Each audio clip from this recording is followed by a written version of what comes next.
虚而入的师门大丑。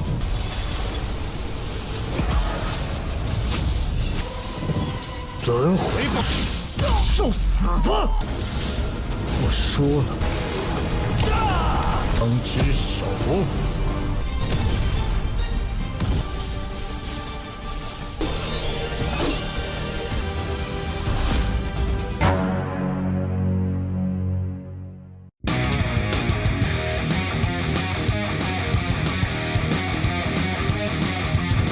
Halo guys, kembali lagi bersama Mimin di channel Now Film. Bagaimana nih kabar kalian hari ini? Semoga masih diberi kesehatan ya. Dan pada video kali ini, Mimin hadir kembali untuk meneruskan alur cerita dari Babang Xiao dalam Perfect World episode spesial lagi, yaitu Perfect World episode 174. Yang mana pada Perfect World episode 174 ini menceritakan Xiao yang akhirnya bertarung resmi dengan tubuh utama Dicong yang sangat ingin balas dendam dengan Xiao ini. Dan di sini akan terjadi pertarungan epik karena Xiao mengeluarkan teknik sempurna yang belum pernah kita lihat sebelumnya. Dan seperti apa alur cerita selengkapnya, jangan lupa pencet tombol like dulu jika kalian suka, dan kita langsung saja masuk ke alur ceritanya.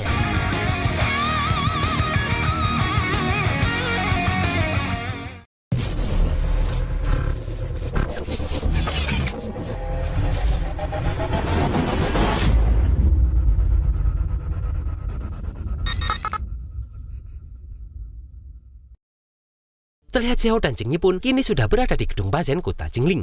Terlihat di dapur lantai 8 pun, semua koki sedang memasak daging dapeng besar pesanan dari Xiao.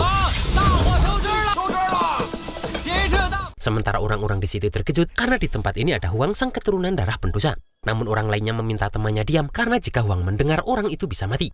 Apalagi ketika orang dari keluarga Huang ini sudah meraih 6 kali gelar juara. Terlihat di sini Xiao pun tahu jika Jingyi ini lapar setelah terdengar suara perut keroncongan dari Jingyi. Dan di sini pun Xiao segera meminta agar pelayan segera mengeluarkan daging burung peng pesanan dirinya. Namun pelayan meminta maaf karena daging burung peng itu masih belum juga selesai. Tiba-tiba langit di luar bergemuruh dan angin menjadi begitu kencang yang merusak bangunan di sekitar tempat itu.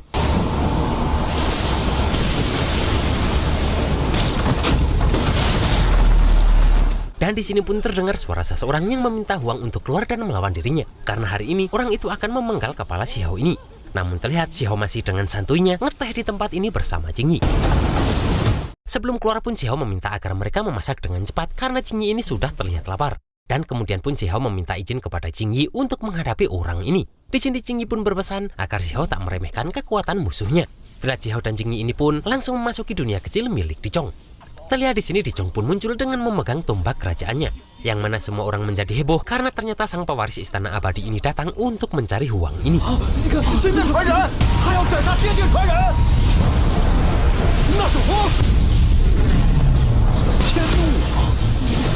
Di sini Xiao berkata bahwa dirinya sudah menunggu Dicong sangat lama. Namun Xiao masih mempertanyakan apakah itu tubuh manusia Dicong, karena jika tidak, mending Dicong pergi saja dari tempat ini. Dan bahkan Xiao akan merebus tubuh Dicong ini bersamaan dengan daging burung peng yang sedang dimasak di dapur Baseng tadi. Dengan cepat pun pertarungan mereka berdua ini langsung terjadi.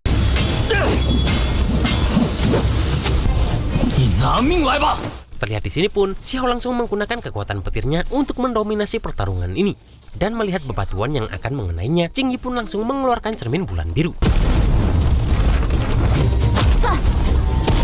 Terlihat batu petir pun ikut keluar dan merasa senang karena berarti dirinya bisa makan batu lagi dari istana immortal. Di sini terlihat Dicong ini marah karena kelakuan mereka bertiga ini. Namun Xiao terus memprovokasi Dicong dengan berkata bahwa kemarin Dicong sangat ketakutan sampai-sampai lari dan menjatuhkan batu pencerahan sambil muntah darah. Terlihat Dicong semakin dibuat marah dan berniat membunuh Xiao hari ini agar gelarnya sebagai pewaris istana abadi tak menjadi aib. Di sini batu petir terlihat ketakutan melihat merak abadi kepala 9 yang dikeluarkan Dicong ini. Yang mana ternyata itu adalah bentuk tubuh utama dari Dicong tersebut. Xiao pun tak menyangka jika ternyata pewaris istana abadi juga mempunyai dendam jika diserang. Dan karena Dicong sudah berani datang ke sini, maka Xiao akan membunuh Dicong ini di depan umum. Dan ini juga bentuk balas dendam Xiao karena warisan Dojo Supreme dihancurkan oleh istana abadi. Serta jika Xiao tak bisa menghancurkan istana abadi, maka dirinya akan disebut pewaris Dojo Supreme yang gagal. Dengan cepat pun Xiao kembali menggunakan zirah kaisar petir yang ditingkatkan setelah mendapatkan pencerahan. Kemudian di sini pun Xiao ini langsung menghadapi merak kepala 9 wujud dari Dicong ini.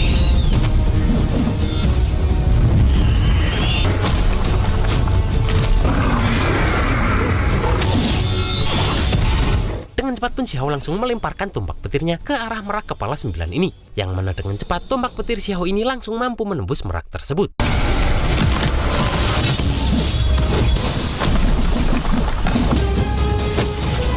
Jing Yi yang melihat itu pun merasa bahwa Xiao menjadi sangat kuat.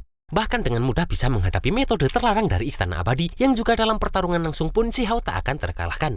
Sementara batu petir sadar jika sepertinya Dicong menginginkan kemenangan cepat. Karena dari awal Dicong sudah mengeluarkan teknik 9 Dewa Iblis Abadi penghancur kehidupan.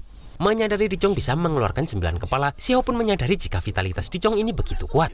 Di sini Dicong pun mengatakan bahwa garis keturunannya sudah melindungi dirinya dari kematian dan membuatnya hidup abadi.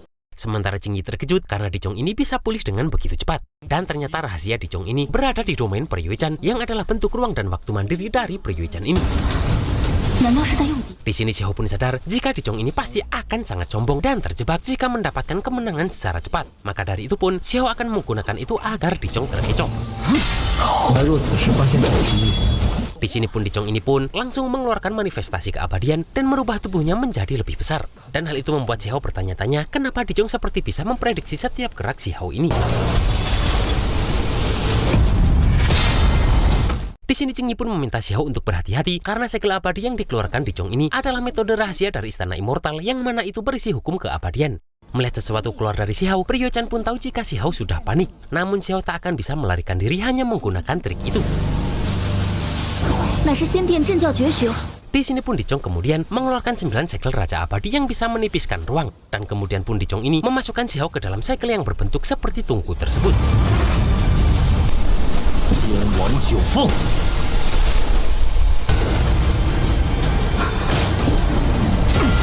Di sini Jing Yi baru sadar jika Dicong sengaja menggunakan segel abadi agar Jing Yi memberikan peringatan kepada Xiao. Namun ternyata Dicong menggunakan cara lain untuk mengalahkan musuh. Di sini Dicong mengeluarkan teknik pedang bulu merah yang mana itu adalah teknik dari burung berkepala 9. Dan kemudian pun Dicong ini menyerangkan pedang-pedangnya tersebut ke arah Xiao. Dengan cepat pun Xiao ini bertahan dan menggunakan kekuatan tombak petirnya untuk mengatasi itu semua. Di sini Xiao sadar jika ternyata tak hanya memprediksi gerakan saja, bahkan Dicong mampu memprediksi tindakan Xiao ini. Sementara batu petir berpikir apakah Dicong sudah mengembangkan pikirannya hingga dia bisa memprediksi semua pertarungan ini. Namun Jing Yi pun tahu jika semua ini bukanlah berasal dari Dicong, karena dia teringat dengan pengasingan sebelumnya bahwa Dicong ini dengan mudah ditipu oleh Xiao. Namun Jing Yi juga bingung bagaimana Dicong tiba-tiba bisa memprediksi musuh dalam pertarungan kali ini.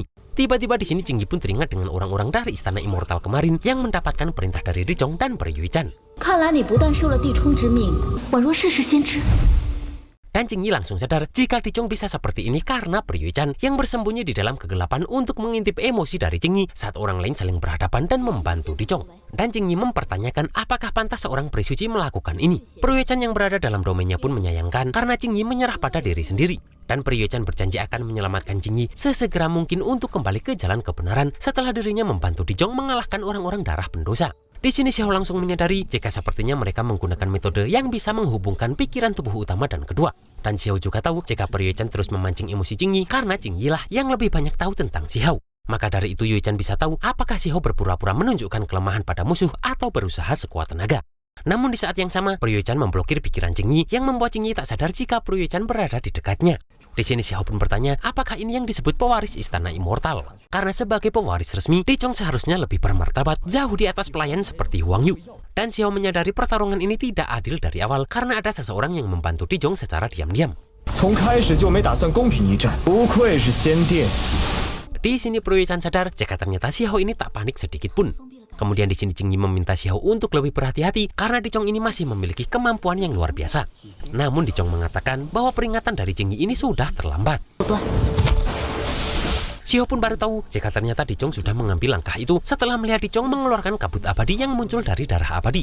Di sini Dicong pun merasa bahwa cukup melawan Xiao hanya menggunakan kabut abadi ini. Peryuichan pun memperingatkan bahwa tak ada seorang master pun yang bisa dijadikan tempat berlindung di Immortal kuno ini. Dan jika Xiao yang adalah satu-satunya pelindung Jing Yi dikalahkan, maka pada akhirnya Peryuichan dan Jing Yi akan menyatukan janin ilahi mereka berdua dan mengambil langkah itu. Sementara Jing Yi khawatir karena kabut abadi itu sepertinya sudah mempengaruhi Xiao. Di sini Priyuchan memberitahu Dicong bahwa kecemasan Jingyi ini bukanlah kepura-puraan. Maka dari itu Priyuchan meminta Dicong menggunakan kesempatan untuk menang karena Xiao sudah kehabisan teknik. Terlihat di sini pun pertarungan fisik antara Xiao dan Dicong ini kembali terjadi. Bahkan terlihat jika Dicong kali ini lebih mendominasi pertarungan ini.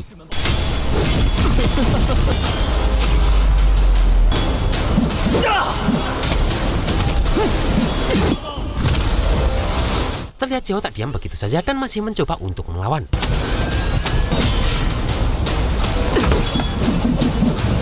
Namun dengan menggunakan kabut abadi pun, Dicong berusaha merebut jiwa Xiao ini. Dengan cepat pun Xiao ini menggunakan teknik keajaiban reinkarnasi, yang mana Dicong tak menyangka dirinya bisa terkena itu dan membuat umurnya menjadi tua.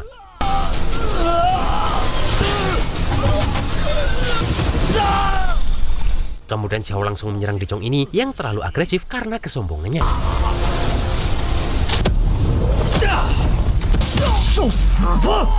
Dicong pun terlihat tak percaya dengan semua itu karena Xiao ini hanyalah seorang kultivator biasa dari alam bawah, sedangkan dirinya adalah sang pewaris istana abadi. Namun hal ini semakin membuktikan ketidakmampuan Dicong menjadi pewaris istana abadi. Dan di tempat ini Xiao akan membunuh Dicong tepat berada di depan umum. Serta ini sebagai pembalasan karena istana immortal selalu menindas makhluk hidup. Dan Xiao akan mengirim Dicong ke alam bawah di mana tempat istana immortal memanjakan Huang Yu. Terlihat Priyuchan pun tak percaya dengan yang telah terjadi ini. Dan ternyata di sini Jingyi pun sudah memperhatikan perubahan tubuh Xiao tepat saat Dicong mengeluarkan kabut immortal. Dan itu menjadi kejutan tak terduga karena meskipun sebenarnya Xiao takut, namun dia tak panik sedikit pun. Di sini Yuechan pun meminta Dicong mengikuti rencana Xiao saja karena dia sadar jika Jingyi tahu, Yuechan bisa merasakan emosinya. Dan Yuechan sudah tak bisa membantu Dicong karena Jingyi sudah mengetahui rencana Dicong ini. Dan di sini pun terlihat bahwa tubuh Dicong ini kembali terbentuk lagi.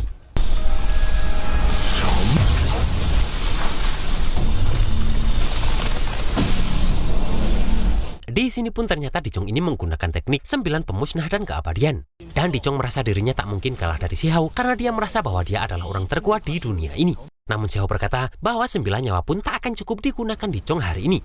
Di sini pun kemudian Dicong mengeluarkan istana penekan iblis dan pembakaran darah abadi. Dan kemudian pun Dicong menarik Xiao ini masuk ke dalam istana penekan iblis tersebut. Tak lama kemudian pun Xiao ini sudah berada di dalam istana penekan iblis tersebut. Namun Xiao merasa Dicong tak bisa merubah apapun karena ini hanyalah proyeksi saja. Di sini Dicong pun mengatakan jika di dalam istana penekan iblis ini pergerakan Xiao akan terhambat sementara kekuatan Dicong akan meningkat. Dan kemudian pun mereka berdua ini kembali duel di dalam istana penekan iblis ini.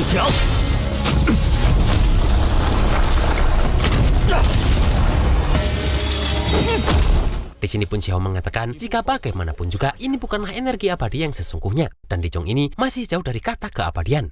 Di sini Dicong meminta Xiao tak banyak bicara dan meminta Xiao melihat ke belakang karena Xiao tak akan bisa lolos dari tekanan bebatuan yang jatuh di tempat yang sangat terbatas ini. Kemudian Dicong mengatakan meskipun batu besar ini tak bisa menekan Xiao, namun Dicong bisa terus menyerap kekuatan Xiao untuk Dicong gunakan. Dan kemudian Dicong menggunakan teknik pembakaran darah abadi agar bisa meningkatkan kekuatan untuk sementara waktu. Di sini pun Xiao ingin melihat seberapa lama Dicong bisa bertahan menggunakan teknik itu. Namun Dicong akan membakar semua darah abadinya untuk bisa membunuh Xiao hari ini.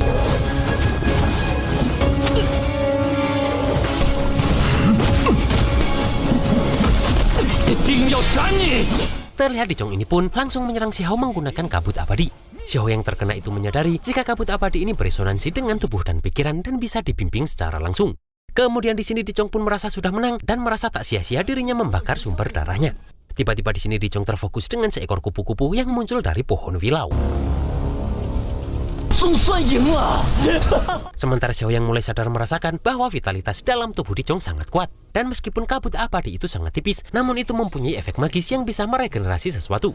Dan hal itu pun membuat Xiao tak mengalami kerusakan akibat pukulan Dicong tadi. Bahkan karena terkena kabut abadi dari Dicong tadi, membuat darah tertinggi Xiao bangkit kembali. Dan Xiao pun sangat berterima kasih atas bantuan Dicong ini.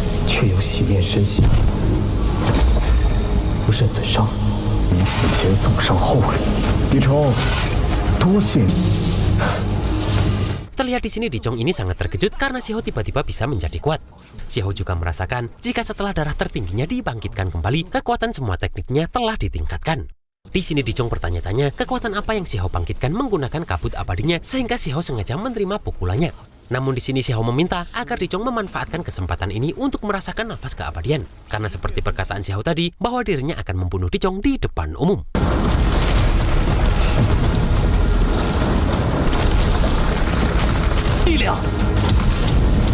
Dan Xiao langsung menggunakan makna mendalam kunpeng untuk memisahkan kekosongan. Terlihat Dicong ini masih berusaha keras untuk bisa menahan serangan Xiao ini menggunakan sisa-sisa tenaganya. Namun bongkahan batu yang diselimuti petir ini pun terlalu kuat dan tak bisa Dicong tahan.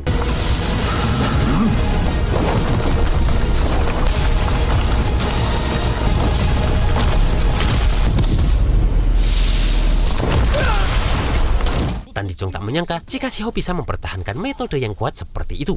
Bahkan tak sampai di situ saja, karena Xiao mengeluarkan teknik tangan dewa dengan versi yang lebih lengkap.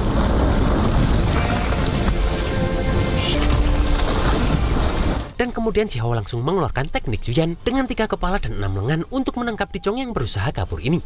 Namun Dicong masih berusaha tetap bertahan menggunakan piramida immortalnya karena dirinya tak ingin dikalahkan oleh Xiao ini. Apalagi Dicong ini memiliki 9 nyawa. Sementara Jingyi dan Priochan pun hanya bisa terdiam melihat Xiao yang sekarang seperti tak terkalahkan itu. Di sini perlahan Xiao pun turun dan berniat menyelesaikan dendam lama serta baru dengan menggunakan pedang. Dan terlihat di sini pedang hijau dengan diselimuti petir yang mengelilingi tubuh besarnya tersebut.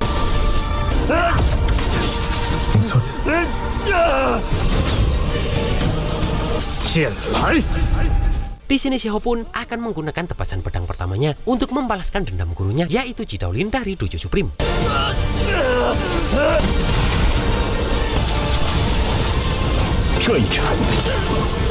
Kemudian tebasan pedang keduanya Xiao persembahkan sebagai tugasnya untuk membunuh pewaris Istana Abadi. Dan terlihat Xiao ini langsung berusaha meledakkan Dicong ini.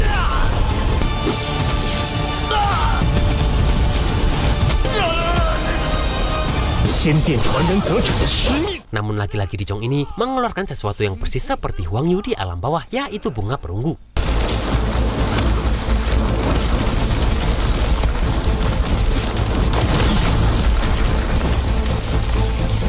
Dan melihat potongan perunggu di tangan Dicong ini, Xiao langsung teringat kejadian di alam bawah yang membuat dirinya sekarat waktu itu. Dan karena Xiao sekarang sudah menyalakan api ilahi, dirinya tak akan membiarkan benda itu mendekatinya lagi seperti di alam bawah. Di sini dengan cepat pun, Dicong langsung melemparkan potongan perunggu tersebut. Namun dengan mudahnya Xiao bisa menangkap itu dan kembali menggunakan pedang tertingginya lagi.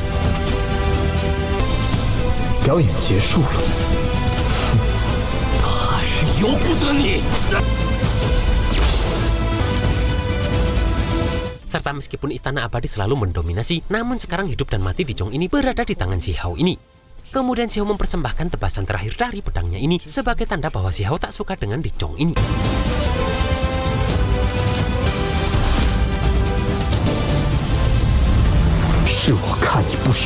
Terlihat di sini pun Dicong menggunakan teknik terakhirnya, yaitu pembakaran darah abadi bunga perunggu. Dan Xiao mempersilahkan Dicong untuk pergi jika hanya mempunyai kemampuan begini saja. Karena di sini pedang tertinggi Xiao ini dengan mudah menghancurkan bunga perunggu dari Dicong ini.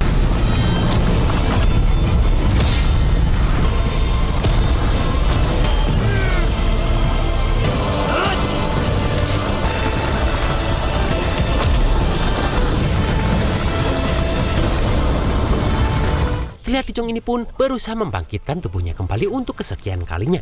Namun Xiao sadar jika 9 nyawa dan keabadian hanyalah kata sifat saja. Serta Xiao tahu jika Dicong sudah mempertaruhkan semua kemampuannya kepada benda di tangan Xiao itu. Di sini Xiao juga merasakan jika waktu dan kesempatan bagi Dicong ini sudah habis. Maka dari itu di sini Xiao mengembalikan potongan perunggu itu kepada Dicong dengan ditambah kekuatan petir dari Xiao. Dan hal itu membuat Dicong merasakan rasa sakit dan terbakar akibat potongan perunggu Istana Abadi tersebut. Dan terlihat istana penekan iblis ini pun mulai hancur karena kekalahan Dicong ini.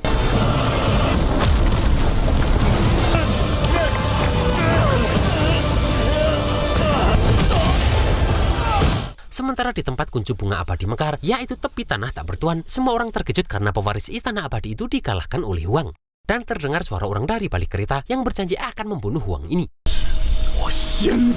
Sementara di dunia kecil Gunung Perunggu Immortal kuno, potongan perunggu itu kembali ke seseorang yang bernama Dikun, yaitu Dewa Surgawi dari Istana Immortal. Dan terlihat sudah lama orang ini tak bertemu dengan orang sekuat Xiao ini. Dan di sini dia merubah tubuhnya untuk membalaskan dendam Dicong ini. Kemudian pun Dikun ini merubah tubuhnya menjadi muda dan kemudian berada di ranah api ilahi. 我都快忘了这个姓氏，扎根仙谷不知地。顺便。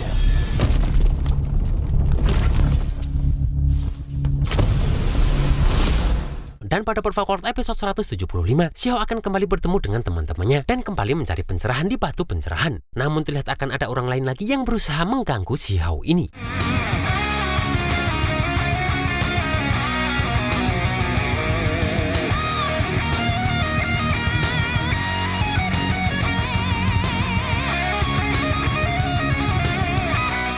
Dan itulah guys alur cerita Perfect World episode 174 ini. Ternyata pertarungan Xiao melawan Dicong ini lebih mengerikannya daripada saat Xiao melakukan pertarungan melawan jenius-jenius alam atas sebelumnya. Dan siapakah orang yang berusaha mengganggu Xiao tersebut? Kita tunggu saja dalam Perfect World episode 175.